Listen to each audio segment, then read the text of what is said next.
ये home guard और नागरिक सुरक्षा एक देश की संस्था है। ये आम जनता के लिए है। तो किसी भी प्रकार की कोई भी आपदा आती है पब्लिक सेवा के लिए है और प्रशासन के साथ कंधे से कंधा मिला के कार्य करते हैं हमारे जवान। और संदेश ये है कि आज 6 दिसंबर 2023 को स्थापना दिवस है। इस विभाग को बने हुए 61 साल हो चुके हैं आज के दिन। और हमारे राष्ट्रपति जी का भी संदेश आया है दिल्ली से। होम गार्ड और सिविल डिफेंस के डीजीसीडी हैं, उनका भी संदेश है। प्रधानमंत्री जी का भी है। हमारे commandant general home guard Chandigarh से श्री देशराज साहब आईपीएस का भी संदेश है। वो जवानों को पढ़ के सुना दिया गया है। और इन राष्ट्रपति जी ने और अधिकारियों ने बहुत बहुत मुबारकबाद दी है। हमने वो पढ़ के जवानों को सुना दिया और आपके चैनल के द्वारा हम अपने जवानों को आर्थिक शुभकामनाएं देते हैं। रही बात इस संस्था के जवानों की, हमारी जो नौकरी है इन जवानों के ऊपर है। इनका वेलफेयर देखना, किसी प्रकार की इनको कोई समस्या ना आए, हमारी जिम्मेवारी है।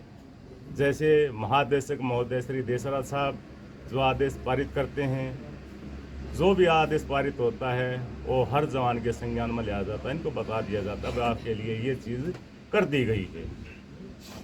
क्या कहेंगे सर, हरियाणा पुलिस का पार्ट ही है होमगार्ड विभाग भी है, लेकिन चुनौतियां इनके सामने खूब आती हैं। ज़्यादा ड्यूटी इनकी होती है और जो सैलरी का सिस्टम रहता है, सैलरी हरियाणा पुलिस के मुकाबले कम मिलती है। ये एक स्वयंसेवी संस्था है। ये स्वयंसेवी संस्था का मतलब है कि जवान अपनी मर्जी से आया है। पुलिस डिपार्टमेंट का जहाँ तक ताल्लुकात है वो कर्मचारी है। इनको जब भी ज़रूरत पड़ती है देश में या शासन प्रशासन ने, हमारे को जैसे आदेश प्राप्त होते हैं कमांडेंट जनरल महोदय साहब के, तो उनके आदेश के अनुसार इनको ड्यूटी पे बुलाया जाता है। ये पक्के कर्मचारी नहीं हैं। तो पुलिस डिपार्टमेंट में अगर कोई भी कर्मचारी कांस्टेबल से लेके आईपीएस अधिकारी महोदय तक है, तो वो एक गवर्नमेंट मुलाजिम है। ये मुलाजिम नहीं है, ये वॉलंटियरी संस्था है। ये खाली हरियाणा के अंदर या इस देश के अंदर नहीं है, पूरे विश्व के अंदर ये संस्था है।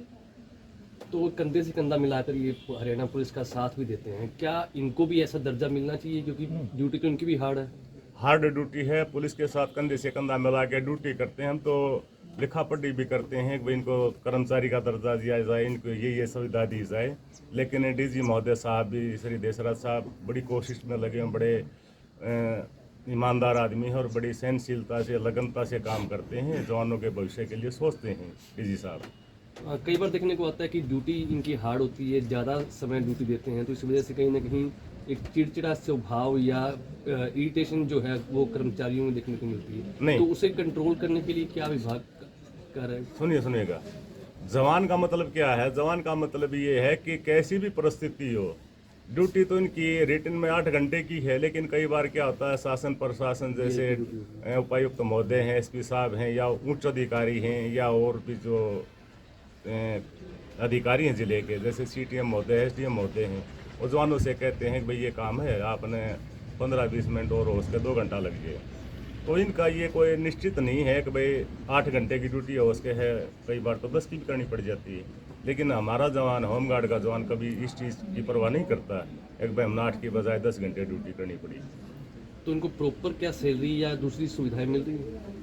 इनकी सैलरी नहीं होती, इनका ड्यूटी भत्ता होता है। जब से ये सपोज करो आज ये ड्यूटी पे गए हैं और महीने के लास्ट में इनकी हाजिरी आती है, उनका बिल बना के जिस विभाग ने इनसे ड्यूटी ली है उस विभाग के अध्यक्ष को लिख दिया जाता है और पैसा वो देते हैं। ठीक है जी। इनकी सैलरी नहीं है। इनका इंग्लिश में बोलते हैं इसको पॉकेट अलाउंस, या हिंदी में बोलते हैं ड्यूटी भत्ता बिल। वो इनके अकाउंट्स में इनके यूनिकोड बने हुए हैं, इनका बैंक खाता है, इनका IFSC कोड नंबर है, यूनिकोड बने हुए हैं, इनका पैसा उनके खाते में डाल दिया जाता है। आप कितने जिलों का भ्रमण कर चुके हैं, कितने होमगार्ड से आप मुलाकात कर चुके हैं? मेरी 30 साल की नौकरी होगी, मेरे ख्याल शायद 1-2 जिला बचा हुआ जहाँ हरियाणा के अंदर मैं नहीं घूम गया। इस विभाग में 1993 में हवलदार इंस्ट्रक्टर के पद पे या हवलदार प्रशिक्षक के पद पे मैं भर्ती हुआ था और मालिक की कृपा से यहाँ तक पहुँचा हूँ। हरियाणा के अंदर शायद कोई ऐसा जवान होगा जो मेरे को नहीं जानता होगा। क्या ये समस्याएं भी रखते हैं आपके सामने रखते हैं। उच्च अधिकारियों तक पहुंचाने के लिए? उच्च अधिकारियों तक पहुँचाने के लिए जो कोई इनमें से अगर कोई भी जवान ये लिख के देता है या बताता है अगर जी मेरे को ये समस्या है, मैं उसका 24 घंटे उस ड्यूटी को निभाने के लिए मैं तैयार हूँ।